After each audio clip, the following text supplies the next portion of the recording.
Bismillahirrahmanirrahim. Assalamualaikum warahmatullahi wabarakatuh. Alhamdulillah. Wassalatu wassalamu ala rasulillah wa ala alihi wa sahbihi wa man wala wa ba'du. Saya ibadallah, usi nafsi wa iyyakum bitaqwallahi faqad faza al-muttaqun. Fala tamutunna illa wa antum muslimun. Faqala ta'ala: Ya ayyuhalladzina amanu taqullaha haqqa tuqatih wa la tamutunna illa wa antum muslimun. Saudara-saudariku hadirin sekalian, terkhusus barangkali seluruh dari stakeholder PT Pertamina EP, khususnya Pak Nanang Abdul Manaf, sahabat kami. Beliau sempat bersama di Libya dulu, 3 tahun terakhir tidak berjumpa. Alhamdulillah, semoga beliau dan jajaran semuanya disehatkan oleh Allah Subhanahu wa taala. Pak Alfian, Pak Khalid, ya, dan seluruhnya dan hadirin sekalian tanpa kecuali, saya bermohon pada Allah Subhanahu wa taala semoga kita senantiasa dirahmati, diberkahi dan dimudahkan oleh Allah Subhanahu wa taala. Alhamdulillah, kita baru saja menunaikan salat zuhur berjamaah. Semoga salat kita diterima oleh Allah Subhanahu wa taala. Ada 2 hal yang paling penting tentang solat ini yang ditekankan dalam Al-Quran. Pertama, kenapa solat begitu penting ditunaikan? Karena ia akan menjadi pembeda antara Khalik dengan makhluk. Jadi kalau kita ingin bedakan Tuhan dengan hamba, maka di antara titik penting perbedaannya, kata Allah langsung, itu terletak pada aspek ibadah, khususnya solat. Karena itu ketika Nabi Musa alaihi salam berkenan kemudian langsung diperintahkan oleh Allah sehingga disebut dengan kalimullah yang diajak bicara dan diperkenalkan tentang esensi ketuhanan Allah, maka disebutkan perintah langsung oleh Allah untuk menyembahnya dalam bentuk salat. Al-Quran surah ke-20 Taha ayat ke-14. Kata Allah, innani anallahu la ilaha illa ana fa'budni wa aqimis salata li dzikri. Ya Musa, tidak ada Tuhan, kata Allah, selain saya. Ya, maka jika engkau telah tahu saya Tuhan, bedanya Tuhan dengan makhluk, fa'budni, maka kewajiban engkau sebagai makhluk menyembah saya. Bagaimana caranya ya Allah, kata Musa? Kata Allah, wa aqimis salata, rahmatullah, wa aqimis salata li dzikri. Maka cara menyembahku itu adalah dengan salat. Karena itu semua nabi dan rasul, bahkan sebelum Nabi Muhammad SAW, diperintahkan oleh Allah untuk mengajak umatnya seluruhnya untuk sholat. Ya, Nabi Isa alaihissalam sholat. Anda buka Quran surah 19 Maryam ayat 31 sampai 33. Nabi Ismail alaihissalam, ya kakeknya Nabi ke-29, sholat. Bahkan meminta keluarganya sholat. Quran surah ke-19 ayat 55. Wa kana ya'muru ahlahu bis salat. Nabi Zakaria, saudaranya Imran, sholat. Quran surah ketiga, ya, ayat ke-38 sampai dengan 39. Ayat 39-nya tegas mengatakan, fanadathu malaika wa huwa qa'imun yusalli fil mihrab. Jadi kalau kita urutkan dari Nabi Muhammad sallallahu alaihi wasallam sampai Nabi Adam alaihi salam, semua menunaikan salat kepada Allah Subhanahu wa taala. Ya, Muhammad bin Abdullah bin Abdul Muttalib bin Hashim bin Abdul Manaf bin Qusay bin Murrah bin Kilab bin Ka'ab bin Ghalib bin Fihir bin Malik bin Nadar bin Kinana bin Khuzaimah bin Mudrikah bin Ilyas bin Nizar bin Mudar bin Ma'an bin Adnan bin Addi bin Adri bin Muqawwam bin Nagur bin Tarikh bin Ya'rub bin Yasjub bin Nabit bin Ismail alaihissalam bin Ibrahim alaihissalam bin Azar atau bin Nahur bin Abir bin Kinan bin Arfakhshad bin Sam bin Nuh alaihissalam bin Mihlail Matushala bin Kinan bin Anwas bin This bin Adam alaihissalam. Dari Nabi Muhammad SAW sampai Nabi Adam semua salat. Coba ulangi. Nanti dalil singkatnya dari Quran surah keempat ayat 163, paling kiri sebelah atas di mushaf. Inna auhayna ilaika kama auhayna ila Nuhin wan nabiyyin min ba'di. Muhammad, apa yang kami telah wahyukan kepadamu sudah pernah pula kami sampaikan kepada Nuh alaihissalam dan nabi-nabi setelahnya. Kenapa tidak disebutkan Adam sebelumnya? Karena Adam itu nabi, bukan rasul. Nabi diberikan risalah untuk pribadi dan kalangan dekatnya, rasul diberikan risalah tugas untuk mengajak umat. Kenapa Nabi Adam bukan rasul? Karena zaman Nabi Adam belum ada umat. Siapa yang mau diajak? Ya? Ini bagian pertama. Jadi kalau kita hari ini masih mendapat kesempatan sholat, alhamdulillah, ini artinya sampai hari ini kita masih benar-benar manusia. Kan kalau ada orang yang kemudian tidak mau beribadah apalagi sholat, terkhusus ketika dia beriman, maka penting dipertanyakan, masihkah ada iman dalam dirinya? Karena itu kata Allah dalam Al-Quran, surah ke-8 ayat yang kedua, aku akan perdengarkan namaku, sehingga ketika disebutkan itu, kita bisa menguji adakah getaran iman dalam jiwa kita. Quran surah 8 Al-Anfal ayat kedua. Innamal mu'minuna alladzina idza dzukirallahu wajilat qulubuhum. Sungguh orang yang masih punya iman itu, kalau diperdengarkan nama Allah kepadanya, akan ada getaran dalam jiwanya. Karena itu setiap hari 5 kali diperdengarkan nama Allah. Untuk menguji di jiwa kita masih ada iman tidak. Bahkan dari bangun tidur, bayangkan waktunya dibagi sempurna persis. Dari mulai subuh baru bangun, menjelang ke siang, mau berakhir siang ke sore, sore pindah ke maghrib, hilang kemudian muncul gelap malam. 5 kali persis dibagi waktu. Diperdengarkan untuk menguji, kira-kira setelah subuh siang masih ada nggak iman? Sore masih ada nggak? Ya Allahu Akbar, Allahu Akbar. Karena itu kalau iman masih ada melekat di jiwa kita, demi Allah saya katakan, begitu kita mendengar suara azan, pasti hati kita akan mengatakan, Allahu Akbar, Allahu Akbar. Wih, sudah azannya. Pernah begitu? Ya, walaupun mungkin setelah selesai, La ilaha illallah, baru azan, belum qomat. Ya, itu normal, gak apa-apa. Yang penting iman masih ada. Nah, ini menunjukkan ada getaran dalam jiwa. Satu itu. Yang kedua, ini yang jarang dimanfaatkan teman-teman. Jadi seringkali sholat dimaknai pada ibadah formal bagian pertama saja. Adapun yang keduanya, ini yang jarang digali. Padahal sekali saja dalam sehari, itu 5 kali Allah menunggu kita. Ternyata sholat itu satu-satunya wasilah ibadah yang disebutkan dalam Al-Quran untuk langsung memohonkan semua kebutuhan yang kita rasakan. Bahkan sebelum kita diminta sholat, itu kalimat pertamanya bukan ibadahnya. Kata Allah, kau punya masalah apa? Sedang butuh apa? Sedang punya problem apa? Buka Quran surah kedua Al-Baqarah ayat ke-45 sampai 46. Paling kanan pertengahan di usap. Wasta'inu bis-sabri was-salah. Perhatikan kalimatnya, indah sekali. Ya Allah menempatkan salatnya bagian kedua. Kata Allah, wasta'inu, hei hambaku, jika kalian punya persoalan dalam kehidupan, maka perhatikan kalimatnya baik-baik, wasta'inu, mintakan solusinya kepadaku. Jadi kalau sedang punya masalah, bukan bikin status, gak akan selesai. Sedang eksplorasi minyak, gak keluar-keluar, bikin status. Duh, susah sekali yang ngebornya. Gak akan selesai. Jalan macet, bikin status. Jakarta macet, ya gak akan selesai. Ya, apa yang harus dilakukan kata Allah? Jika Anda beriman kepadaku, yakin denganku, maka wasta'inu, punya persoalan minta kepada Allah. Caranya bagaimana? Satu, bisabri, terima dulu masalah itu, jangan dikeluhkan. Kaidah lain muncul, karena mustahil saya akan titipkan persoalan kalau tidak Anda mampu mengatasinya. Kaidah Quran surah kedua ayat 286, kita hafal ayatnya. La yukallifullahu nafsan illa usaha. Perhatikan kaidahnya. Allah tidak mungkin menguji seorang hamba di luar batas kemampuannya. Jadi kalau kita sedang punya ujian di rumah kah, pekerjaan kah, kehidupan sosial kah, sebesar apapun ujian itu kata Allah, memang karena Anda yang sanggup. Kalau nggak sanggup akan diuji. Di ujian itu berbanding lurus dengan kemampuan. Mustahil seorang hamba diuji di luar batas kemampuannya. Jadi kalau Anda sekarang pun sedang punya masalah sebesar apapun, kata Allah, memang cuma kamu yang sanggup, yang lain tidak. Maka jangan mengeluh. Jangan Anda katakan, ya Allah, why me? Kenapa saya? Kata Allah, why not? Memang kamu yang mampu, yang lain tidak. Nah, ketika Anda bisa menerima itu dengan sabar, baru datang kalimat kedua, wassalah. Kemudian datang tunaikan sholat dan mintakan solusi kepadaku lewat sholat. Ya, sedikit ya, lihat sini.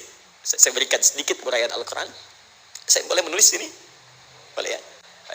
Ibu, maaf, agak jauh. Ibu kelihatan ini? Oh, belum saya tulis, bagaimana bisa kelihatan? Luar biasa.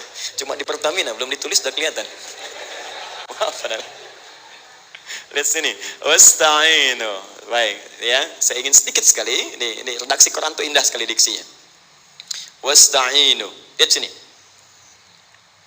Kata Allah, jika Anda punya persoalan dalam hidup, maka mintakan solusi.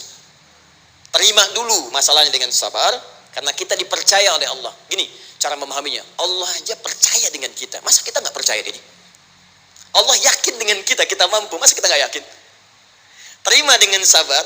Kemudian wassalah, mintakan solusinya lewat salat. Kata perintahnya dibuka dengan kalimat wasta'inu. Kalau kita ingin rubah kata perintah ini, fi'il amr, ingin dirubah ke dalam bentuk permohonan, minta, maka rubah kalimatnya menjadi nasta'in. Lihat, nasta'in. Baik, wasta'inu, kata Allah, kalian punya persoalan, ayo minta solusi padaku. Terus kita pengen minta, ya Allah kami ingin minta. Maka dalam bahasa Arab, kalau kita ingin merubah kalimat ini ke dalam bentuk permintaan, kita katakan nasta'in. Saya tanya pada Anda, pernah nggak dalam sholat kita mengucapkan kalimat nasta'in? Ada? Masih ingat? Baik, apa kalimatnya? Iyyaka na'budu wa iyyaka nasta'in. Perhatikan, iyyaka na'budu wa iyyaka nasta'in. Iyyaka na'budu, iyyaka, ya Allah, Engkau perintahkan aku untuk ibadah. Maka sekarang aku ibadah, sholat, hanya kepadamu saja. Kan kata Allah, kamu sholat. Terus kita katakan, iyyaka na'budu. Sekarang kami sholat, ya Allah. Nama lain sholat itu ibadah. Kalau kita ibadah, na'budu. Dari mana tahunya nama lain sholat ibadah? Quran surah ke-20 ayat ke-14. Fa'budni wa aqimis sholat li dzikri. Ibadah kepadaku, caranya sholat. Maka saat sholat kita katakan, iyyaka na'budu. Ya Allah, Engkau perintahkan aku untuk ibadah. Sekarang aku ibadah. Wa iyyaka nasta'in. Dan sekarang aku sedang punya persoalan, ya Allah. Aku punya masalah. Aku punya problem. Dan aku yakin hanya Engkau yang pasti akan menyelesaikannya. Ketika Anda mengatakan iyyaka nasta'in, perhatikan hadis kunsinya. Hadisnya kunsi. Ya. Al-Imam Al-Bukhari meriwayatkan, Imam Muslim meriwayatkan, An-Nasai meriwayatkan dari sahabat Abu Hurairah radhiyallahu taala anhu. Ada lagi yang dari sahabatnya Anas bin Malik. Perhatikan kalimatnya. Idza qala al-'abdu iyyaka na'budu wa iyyaka nasta'in, jika hambaku dalam salatnya benar membacanya, benar dari awal salatnya sampai dengan kalimat iyyaka na'budu wa iyyaka nasta'in, ya Allah, sekarang aku ibadah kepadamu dan sekarang aku punya persoalan. Aku mohonkan solusinya darimu. Kata Allah, hadza baini wa baina 'abdi. Ini perjanjian antara aku dengan hambaku. Wali 'abdi, hadisnya qudsi. Wali 'abdi, kalau hambaku benar salatnya sampai kalimat ini, masa'alah, apapun yang dia minta sekarang aku akan kabulkan. Aku akan kabulkan. Pertanyaan saya, berapa di antara kita yang sholat sampai detik ini, ribuan kali ruku dan sujud, yang memanfaatkan momentum ini untuk memohon? Siapa di antara kita yang ketika sholat memohon kepada Allah solusi? Jangan-jangan selama ini sholat itu hanya menjadi formalitas saja. Takbir, ruku, sujud, salam, selesai. Takbir, ruku, sujud, salam, selesai. Padahal Allah sudah menunggu, hambaku, kamu itu punya masalah apa? Makanya setiap waktu dibagi 5 supaya hidup kita ringan. Subuh ke zuhur punya masalah, zuhur salat. Begitu kita mohon, tuntas masalah itu. Zuhur ke asar punya persoalan, asar salat. Dijawab oleh Allah, tuntas persoalan itu. Karena itu semua nabi dan rasul, bahkan orang soleh, ketika punya persoalan dalam hidupnya, even itu hanya menulis karya ilmiah, maka mereka akan memulai dengan salat dan minta kepada Allah Subhanahu wa taala. Teman-teman kenal Nabi Zakaria? Bagus.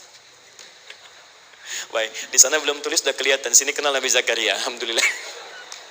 Tapi nggak apa-apa. Saya ke Sukabumi, Pak. Ada yang kenal Fir'aun? Kenal Fir'aun, kenal, bagus. Tapi Sukabumi hubun dunia, suka itu hubun, bumi itu dunia. Baik. Teman-teman, Nabi Zakaria itu diuji oleh Allah. Maaf, belum punya keturunan. Dan semua nabi punya ujian. Jadi jangankan kita, nabi aja yang jelas surganya punya ujian. Ya, Anda pernah sakit, Nabi Ayub sakitnya lebih parah dari kita. Ya, Anda di keluarga belum ada keturunan, Nabi Zakaria pernah lebih daripada kita.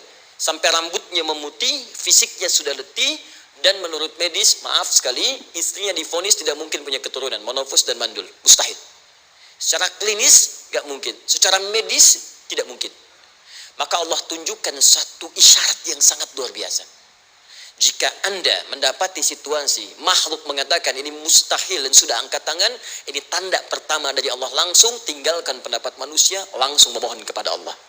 Maka turunlah beritanya di Quran surah ketiga Ali Imran ayat 38 sampai 39. Paling kanan sebelah atas di mushaf. Sekarang perhatikan kalimatnya, saya mau sambungkan dengan Al-Fatihah tadi. Hunalika da'a Zakaria rabbah. Di mihrabnya Nabi Zakaria salat bermohon kepada Allah. Qala rabbi habli min ladunka dzurriyyatan thayyibah. Kemudian ia berdoa, Rabbi habli, ya Allah yang maha memberi tanpa batas. Ini adab pertama, kalau teman-teman mau berdoa, sebut nama Allah sesuai dengan hajat kebutuhan kita.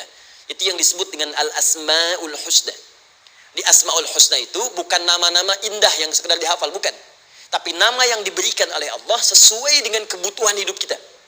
Dalilnya Quran surah ke-17 ayat 110. Ya, paling kanan sebelah atas di mushaf, ke pertengahan. Ya, kata Allah, Qulid Allah. Jika Anda punya persoalan, sebut nama Allah. Allah, Awir Rahman atau Ar-Rahman. Ayyamma tad'u, tapi kalau Anda ingin spesifik meminta, falahul asmaul husna. Pilih nama Allah, ia punya nama-nama yang indah sesuai kebutuhan kita. Jadi kalau teman-teman misalnya minta kelancaran rezeki, sebut ya Allah ya Razzaq. Anak mau ujian, ya Allah ya Al-Alim. Di proyek misalnya ada hambatan, ada gangguan, ya Allah ya Al-Jabbar ya Al-Malik. Ingin mudah mengatasi ujian, ya Allah ya Sabar. Minta. Ya, jangan semuanya disebutkan, nanti jadi beban. Ya, Allahumma ya Rahman ya Al-Malik ya Al-Quddus ya Sabar, gitu kan? Yang tadinya nggak punya masalah jadi punya masalah, gitu kan? Pilih salah satu. Nah, jika Anda ingin memohon pada satu hal yang mustahil menurut manusia, maka minta dengan menyebut nama Allah yang memberi tanpa batas, mustahil di dalamnya. Nama Allah tersebut namanya Wahhab. Wahhab. Ya Allah, ya Wahhab. Al-Wahhab. Kalau kita rubah dalam bentuk permintaan, maka singkat kalimatnya dengan hab. Hab. Untuk sendiri habli, untuk banyakkan hablana. Rabbana hablana min azwajina wa dzurriyyatina qurrata a'yun. Nabi Zakaria minta karena sendiri yang mengalami situasi itu, maka beliau katakan, Rabbi habli, ya Allah habli min ladunka, ya Allah yang tak punya batas dalam pemberian. Mereka mengatakan aku tak akan punya keturunan. Mereka mengatakan mustahil aku punya anak. Dan aku yakin kau memberi batas tanpa memberikan pemberian tanpa batas. Aku mohon darimu saja. Darimu saja, dzurriyyatan thayyibah, keturunan-keturunan terbaik. Innaka sami'ud du'a. Engkau pasti mendengar doa saya. Kalau pada yang maha memohon saja, maha mendengar saja tidak mengabulkan, lantas kepada siapa lagi aku mesti minta? Tapi poinnya bukan itu. Poinnya adalah, ini disampaikan oleh Nabi Zakaria dalam keadaan sedang sholat. Mesti berdiri dalam sholatnya. Dalam bahasa Arab, berdiri disebut dengan qaimun. Qaim. Berdiri. Sedang sholat disebut dengan yusolli. Perhatikan ayat 39-nya. Fanadatul malaikatu wa huwa qaimun yusalli fil mihrab. Maka ketika doanya selesai dipanjatkan, salatnya belum selesai. Doanya selesai dipanjatkan, seketika datang malaikat menyampaikan, kamu dapat kabar gembira, Anda akan punya anak, bahkan namanya langsung diberikan oleh Allah, Yahya. Artinya hidup. Yang mustahil menurut manusia, lahir dari rahim seorang perempuan yang divonis monopos dan mandul, kata Allah, bagiku yang gak ada yang mustahil. Jadi dan hidup dia. Kapan itu terjadi? Masih sholat dan belum selesai dalam sholatnya, dalam keadaan berdiri. Sekarang saya tanya Anda, kita membaca iyyaka na'budu wa iyyaka nasta'in dalam keadaan ruku atau sujud? Sujud. Berdiri. Berdiri teman-teman. Betul kan? Dalam keadaan berdiri saat baca Al-Fatihah. Iyyaka na'budu wa saat kita mengatakan wa iyyaka nasta'in, Allah balik bertanya, apa yang kamu butuhkan? Nabi Zakaria itu sholat dulu baru minta. Kita umat Nabi Muhammad karena keutamaan nabinya, sebelum sholat dan ditunggu. Butuh apa? Mau minta apa? Karena itu saya ingin katakan, ayo manfaatkan momentum sholat ini. Jangan sekedar kita kemudian tunaikan formalitas, tapi kita tidak mendapatkan keuntungannya. Ayo, semuanya. Dari mulai takbir sudah ada doa. Ruku ada doa. Bahkan sujud kita bisa perbanyak dalam bahasa hati kita untuk memohon kepada Allah Subhanahu Wa Taala. Jelas sampai di sini? Baik. Mudah-mudahan insya Allah doa kita dikabulkan oleh Allah Subhanahu Wa Taala. Ini baru mukaddimah, kita belum mulai, ini pengantar. Tema kita hari ini tentang Al-Quran, dan mudah-mudahan kita diberikan insya Allah kelancaran untuk bahasan kita. Dan topik ini insya Allah akan memberikan banyak manfaat dari apa yang kita kerjakan dalam keseharian kita. Saya mohon izin untuk melambatkan bacaan, karena tadi hanya mengantarkan saja. Teman-teman, kenapa mesti Al-Quran? Apa esensi Al-Quran? Dan kenapa Al-Quran diwahyukan pada Nabi Muhammad SAW? Apakah khusus untuk sekedar dibaca? Atau ada satu nilai yang sangat penting yang justru itu mengandung nilai mukjizat yang paling dalam dari Al-Quran? Yuk kita mulai dengan Al-Quran surah kedua Al-Baqarah ayat ke-38, paling kanan sebelah atas. Disambungkan dengan Quran surah kedua ayat 185, paling kiri pertengahan di mushaf. Quran surah kedua ayat 38 dengan Quran surah kedua ayat 185. Saya mulai dari kisah Nabi Adam. Saya pelan-pelan. Nabi Adam saat diciptakan oleh Allah, kemudian diberikan informasi bahwa beliau akan bertugas di bumi, beraktivitas di bumi. Disampaikan di Quran surah kedua ayat 30, paling kiri sebelah atas. Wa idh qala rabbuka lil malaikati inni ja'ilun fil ardi khalifah. Kata Allah, dan pelajari, ingat ketika kami menyampaikan pada para malaikat, kami akan menugaskan satu makhluk manusia namanya Adam di bumi tugasnya, untuk menjalani hidup di bumi. Nah, secara singkat, setelah Nabi Adam turun ke bumi di awal masa bersama Sayyidah Hawa ya alaihi wassalam, maka ternyata bersamaan dengan turunnya Adam dan Hawa ke bumi itu, mereka berdua dibekali petunjuk. Yang dengan petunjuk itu, ini yang dahsyat. Allah jamin semua aktivitas hidupnya, dari mulai yang sederhana sampai yang kompleks, pasti jika diikuti petunjuk ini, dia akan senang menjalaninya dan akan tenang mendapatkan hasilnya. Ya, perhatikan kalimatnya. Quran surah kedua ayat 38. Fokus. Qul nahbitu minha jami'a. Kata Allah, sekarang tiba saatnya. Adam, Hawa, turun kalian ke bumi. Kalau setan kita tinggalkan aja ya. Ini kita bahas Adam dulu. Turun kalian semua ke bumi. Fa imma ya'tiyannakum minni huda. Maka nanti sejak kalian tiba di bumi itu, aku akan turunkan satu petunjuk disebut dengan hudan namanya. Hudan. Fokus. Faman tabi'a hudaya, maka jika Anda dan keturunanmu mengikuti semua detil di petunjuk ini, fala khaufun alaihim walahum yahzanun, maka aku pastikan engkau dan seluruh keturunanmu akan menjalani hidup di muka bumi dengan tenang dan senang. Fala khauf, khauf itu gelisah, takut. Lawan dari takut apa? Tenang. Lawan dari gelisah, tenang. Kata Allah, jika Anda mengikuti tuntunan hidup yang ini, maka saya jamin semua hidupmu tenang. Walahum yahzanun, dan saya pastikan selama hidup di muka bumi itu, kalian tidak akan pernah bersedih. Senang. Lawan sedih, itu senang. Jadi ternyata kita itu diminta tugas di bumi itu bukan untuk dipersulit. Jadi kalau ada yang hidup sampai saat ini sedih, dia di rumah tangga sedih, di kantor nggak tenang, pasti di antara poinnya bukan nggak mampu senang, tapi boleh jadi yang hidup ini tidak membaca petunjuk kehidupannya. Anda kerja di perusahaan, teman-teman ada yang di Pertamina, ada yang di yang lain. Kalau Anda nggak ikuti petunjuk, kan pekerjaan tidak akan berlangsung dengan nyaman, kan? Kalau Anda nggak ikuti aturannya, bagaimana bisa mengerjakan petunjuk itu dengan nyaman? Maka apalagi hidup yang kompleks, kata Allah, sejak Adam saya turunkan, sudah ada petunjuk kehidupan, saya namakan dengan hudan. Anda ikuti petunjuk ini, maka langsung jaminan dari Allah, semua yang Anda jalani dalam hidup, pasti saya jamin senang dan tenang. Petunjuk ini disebut apa? Hudan. Nah, agak cepat.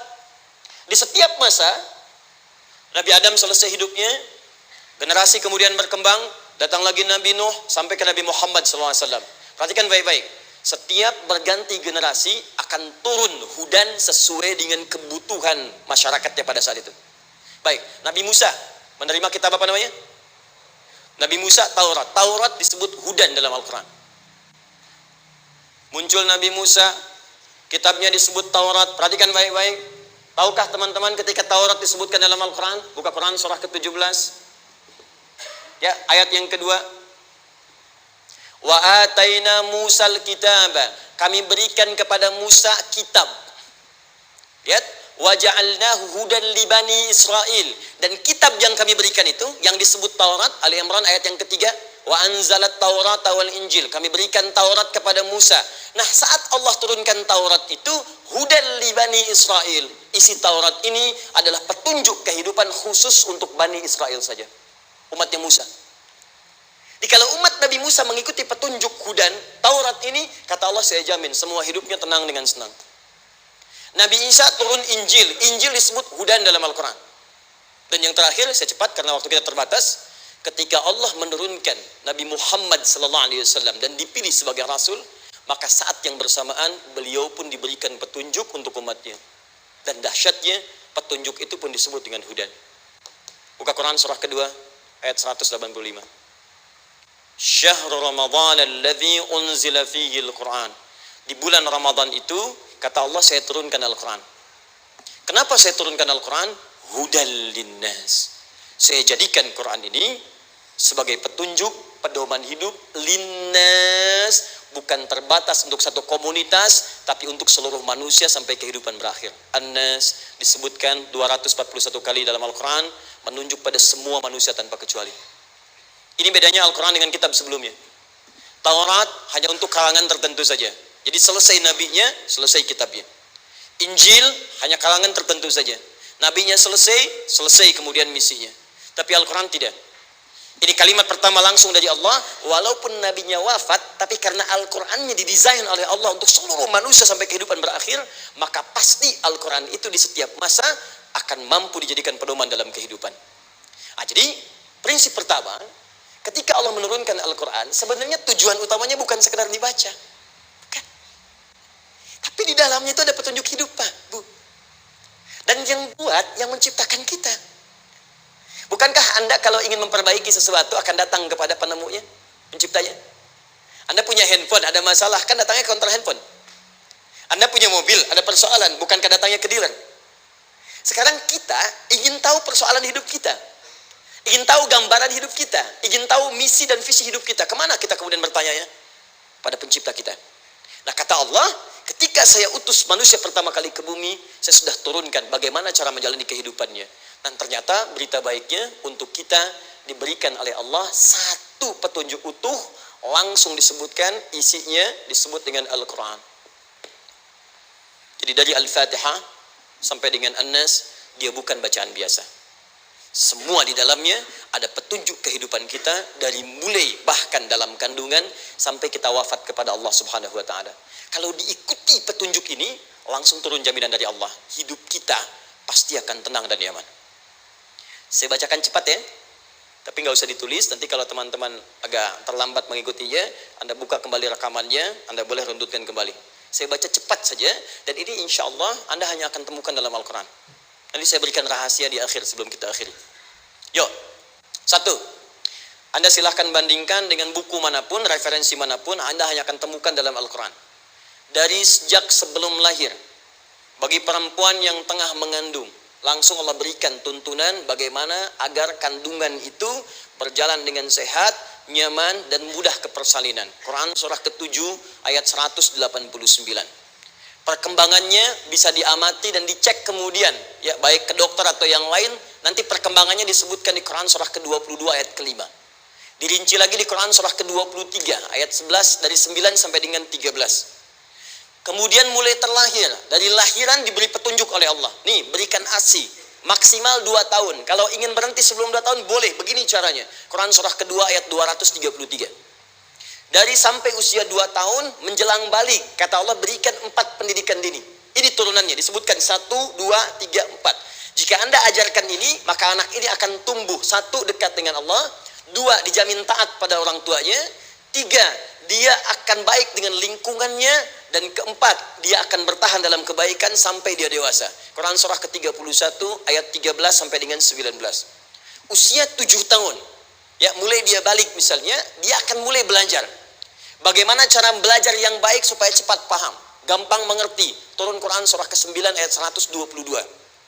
Amalannya di Quran surah 96 ayat yang pertama. Kemudian rinciannya diturunkan di Quran surah kedua ayat 282 di ujung ayatnya. Lalu bagaimana mencari sekolah yang bagus, majlis yang baik, guru-guru yang baik, diturunkan Quran surah ke-58 ayat ke-11.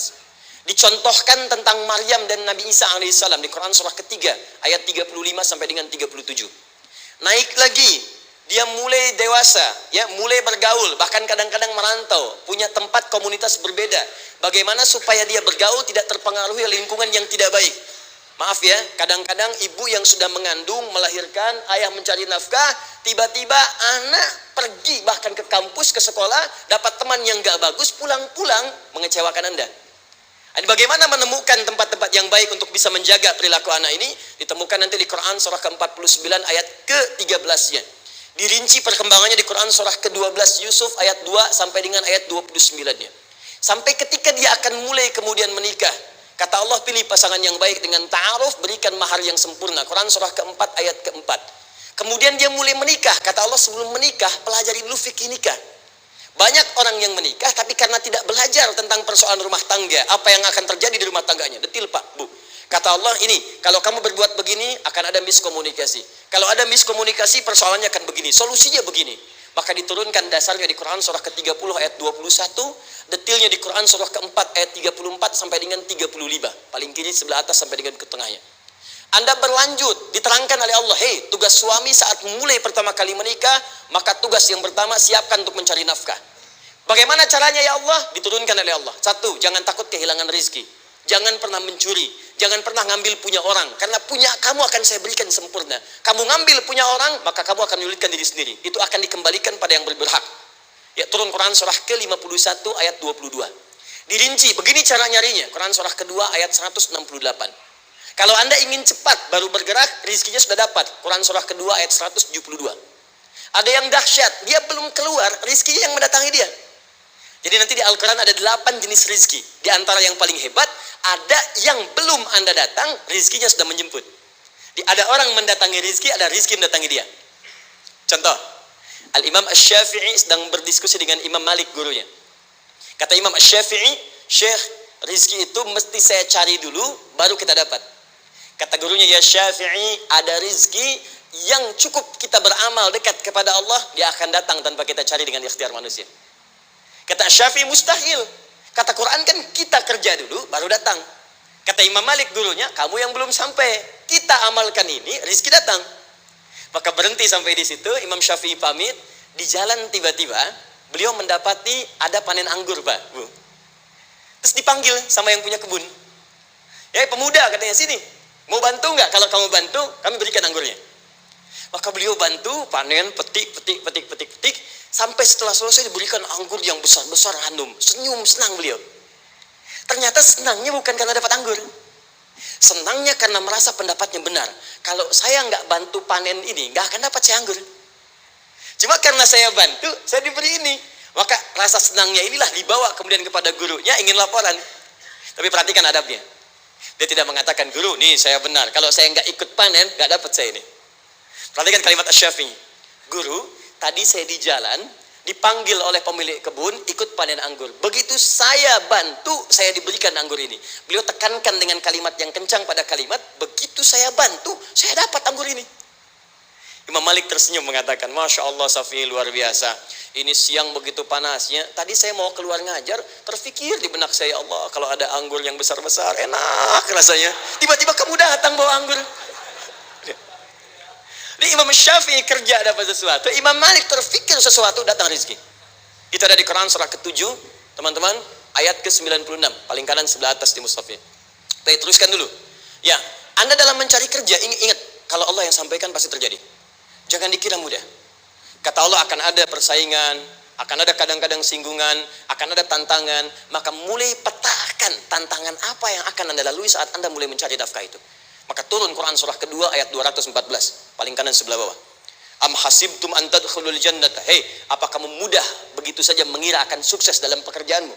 Bahkan bisa diartikan surga, ingin masuk surga. Walamma ya'tikum mathalul ladzina khalau min qablikum. Sebelum engkau diuji seperti orang sukses dulu pernah sukses. Lihat mereka. Enggak ada orang sukses yang instan. Cuman balikan telapak tangan dapat, tidak. Kata Allah, lihat orang-orang dulu. Lihat orang-orang hebat dulu, bagaimana mereka bisa kaya, bisa sukses, bisa punya posisi. Masat umul ba'sa, petakan olehmu tantangan apa yang akan dihadapi saat engkau bekerja itu. Satu, kata Allah, ba'sun, ada yang ringan. Ya, ba's. Ba'sa, jama' dari kata ba'sun. Dua, dara. Dia sudah menengah, jama' dari kata durun. Tiga, zilzal. Ini yang paling tinggi puncaknya. Jadi kalau Anda sudah mendapatkan ini, yakinlah, berarti Anda akan mendapatkan posisi yang tinggi. Karena mustahil orang besar diuji dengan ujian yang kecil. Zilzal, ini bagian ketiga. Ba'sa, ba'sun, mulai. Kira-kira tantangan-tantangan ringan apa saja yang akan Anda hadapi? Ya, kalau saya contohkan misalnya dengan contoh yang lain singkat, Anda mau ke masjid, ingin konsisten, mulai hijrah, ingin dekat dengan Allah. Tiba-tiba yang tadinya nggak mau ke masjid, mulai ke masjid, diuji dengan hujan. Hujan kecil, rintik-rintik, shower. Begitu hujan, orang Arab mengatakan kalau hujannya bisa lewat tanpa payung pun, orang Arab mengatakan la ba'sa. La ba'sa ini ringan. Orang kita sambungin, labas. Dari bahasa Arab, lewat. Nah, jadi kalau Anda mau berangkat nih, siap bekerja, siap hadapi tantangan. Baru mau lewat hujan kecil, berarti itu tantangan kecil kita lewati.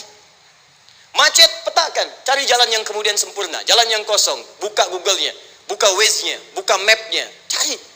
Jadi kalau pada yang kecil aja belum kita lewati, bagaimana mendapatkan yang besar? Anda mau ke masjid, dikasih hujan kecil, mau berangkat gak jadi. Papa, kenapa gak jadi? Hujan mah, kan ada payung, takut riak. Setelah itu darwa, maaf, tantangan fisik. Kadang-kadang mulai ke fisik, mulai mengganggu. Ya, maaf, dirincikan kemudian oleh Al-Quran. Turun Quran surah ke-21, ayat 87 sampai 88, kisah Nabi Yunus alaihissalam. Yunus beraktivitas, bekerja, bukan berarti nggak ada tantangan. Kadang-kadang dibawa, kadang-kadang diusir, kadang-kadang Anda dapat misalnya proyek, kadang-kadang sudah mulai masukkan tender, tiba-tiba gagal, diserobot orang. Kadang-kadang orang yang dapat, Anda yang ngajukan, itu biasa. Kata Allah itu biasa, bukan cuma Anda, yang lain pun ada. Bukankah Allah ajarkan kisah Sayyidah Hajar alaihissalam dengan Ismail? Bukankah bolak-balik naik Safa Marwah, kadang di atas, kadang di bawah, kadang lihat peluang sampai Marwah ternyata bukan air. Terkadang Anda yang bekerja, tim yang lain yang mendapatkan karena kerja keras Anda, bisa jadi terjadi. Bukankah yang kerja keras Hajar yang dapat Ismail? Mungkin Anda yang konsep, yang dapat minyaknya orang lain. Mungkin Anda yang kerja, kan yang suksesnya teman Anda, gak ada masalah. Dan itu kemudian akan bermanfaat bagi Anda. Tidak mungkin setiap keringat yang keluar dari diri kita mustahil, kecuali akan melahirkan manfaat yang kembali pada diri kita. Tantangan. Tapi yang paling dahsyat, ini yang gak ditemukan. Di sebagian referensi yang kita baca. Ketika Allah menjelaskan semua tahapan-tahapan tantangan ini, sampai ke puncaknya zilzal. Zilzal itu kalau bahasa sekarang gempa. Ada ujian yang menggoncang hati kita. Ketika Anda kerjakan, ya Allah, tantangannya dahsyat. Kenapa mesti saya, ya Allah? Kok nggak selesai-selesai, ya Allah? Itu wajar, teman-teman, itu biasa. Kata Allah, orang dulu saja mengatakan, mata nasrullah, kapan ini selesai? Berbahagialah kalau teman-teman sudah mendapatkan tantangan puncak yang paling tinggi ini. Ini artinya Allah sedang mempersiapkan Anda menjadi orang besar di kemudian hari. Dan cara mengatasinya diturunkan Quran surah ketiga ayat 142, paling kiri sebelah atas. Perhatikan dahsyatnya. Yang pertama diterangkan tantangannya, yang kedua dijelaskan cara mengatasinya. Saya mau berhenti sampai di titik ini, nanti saya terangkan cara berinteraksi dengan Al-Quran. Ya, perhatikan baik-baik. Kata Allah, jika kelak engkau sudah bisa memetakan tantangan ini, maka siapkan solusi untuk mengatasinya. Ayatnya dibuka dengan kalimat yang sama persis. Saya pernah sampaikan teori ini di dua perusahaan besar di Indonesia. Yang pertama, ada satu perusahaan, karena ini direkam saya nggak sebutkan perusahaannya, perusahaan otomotif besar, sedang turun gratis, kemudian juga ada inflasi yang tinggi. Terus saya terangkan teori Quran. Dia praktekkan berhasil, Pak. Padahal saat itu saya presentasi di depan non-muslim. Non-muslim. Sales-salesnya se-Indonesia dikumpulkan, saya bedah tentang ini. Dan mereka berhasil. Sampai sekarang naik lagi. Yang kedua sama, ini direkturnya juga non-muslim. Tapi nggak apa-apa, kita diskusi. Dan mau mendengar teori ini. Dan praktekkan, naik. Ya, dulu di satu perusahaan minyak juga. Sedang turun, karyawan semua dikumpulkan. Lalu kita bahas tentang ini, kita terangkan. Yang ini yang paling menarik dari Al-Quran. Kalimatnya sama persis. Quran surah ketiga ayat 142. Am hasibtum an tadkhulul jannata. Apa Anda duga akan begitu mudah mendapatkan kesuksesan dalam hidup? Tolong fokus baik-baik. Jangan selalu mengartikan jannah dengan surga. Karena asal kata jannah itu artinya kesuksesan, kebahagiaan yang belum tampak. Surga, kenapa disebut dengan jannah? Karena itu puncak kebahagiaan kita yang belum nampak sekarang. Saya kasih rahasia ya. Ini antara kita saja nih.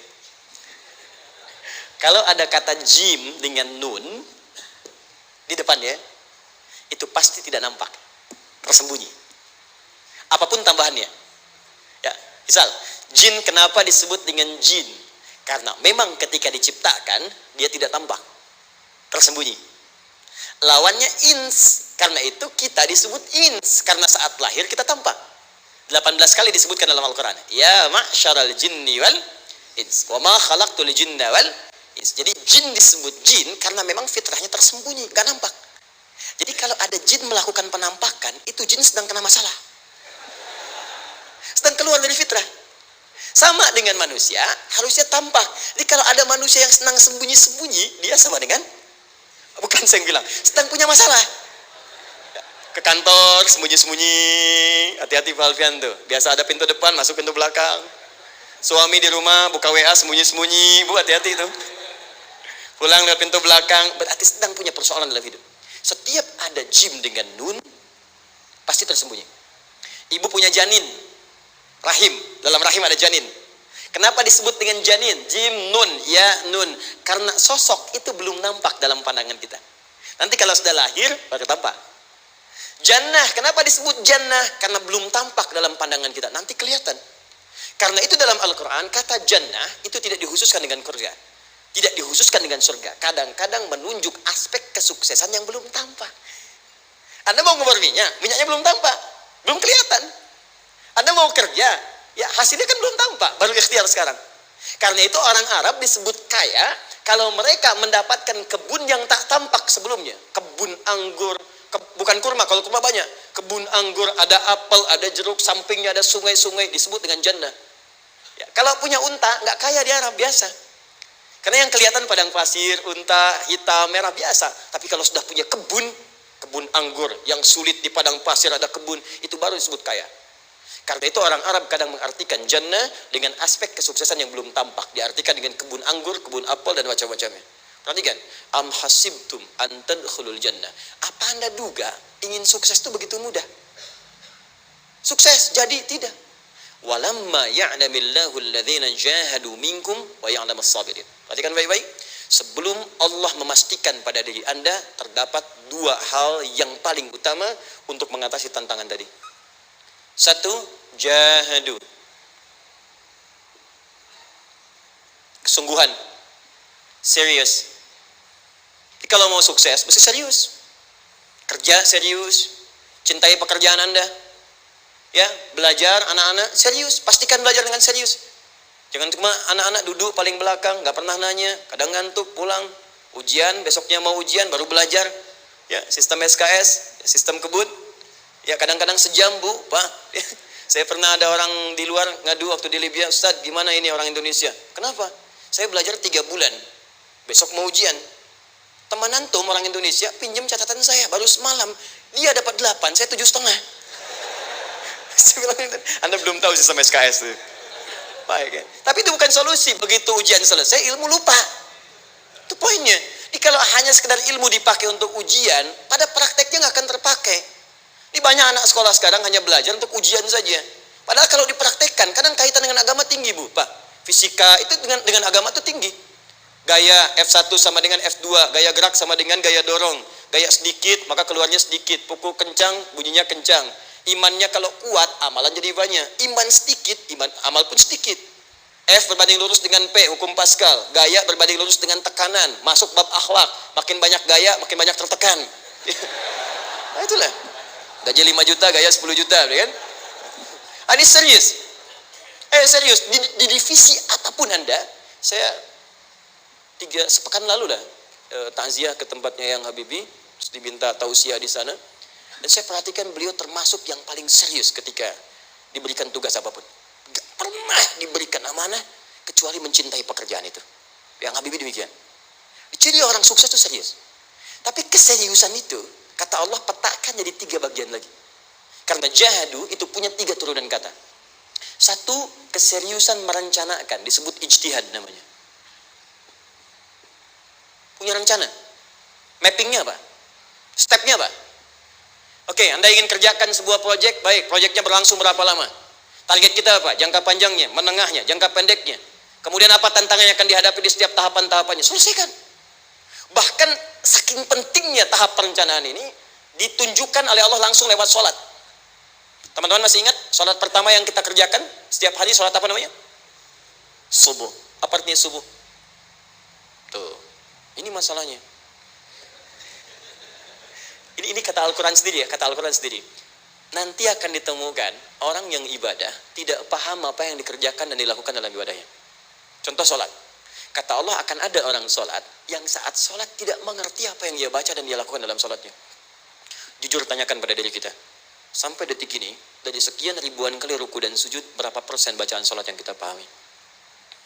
Jangan-jangan kita ruku tapi gak ngerti yang dibaca. Sujud tak paham yang diungkapkan. Bagaimana bisa khusyuk? Mustahil. Kembali ke sini. Kenapa sholat pertama itu disebut dengan subuh? Teman-teman, ternyata semua nama sholat dari subuh sampai isya, plus bacaan dan gerakan dari takbir sampai salam, itu bukan sekedar gerakan semata. Semua ada artinya, ada maknanya. Dan diajarkan oleh Nabi langsung.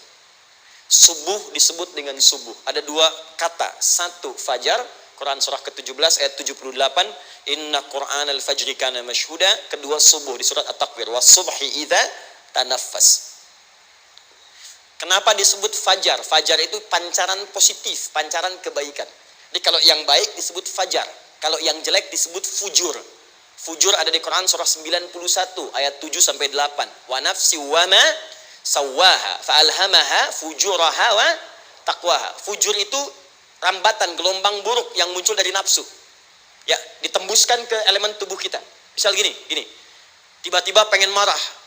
Ya, di tubuh kita mengatakan melotot, maka ini ada pancaran di hati kita nyambung kemudian ke mata. Ini rambatan dari sini ke mata disebut fujur namanya. Mau ke tangan pukul, masuk ke tangan. Itu rambatannya disebut fujur namanya. Ya. Yang baiknya disebut fajar. Ya, misal saya ingin sholat, tiba-tiba hati mengatakan sudah azan, merambat ke kaki, cepat melangkah.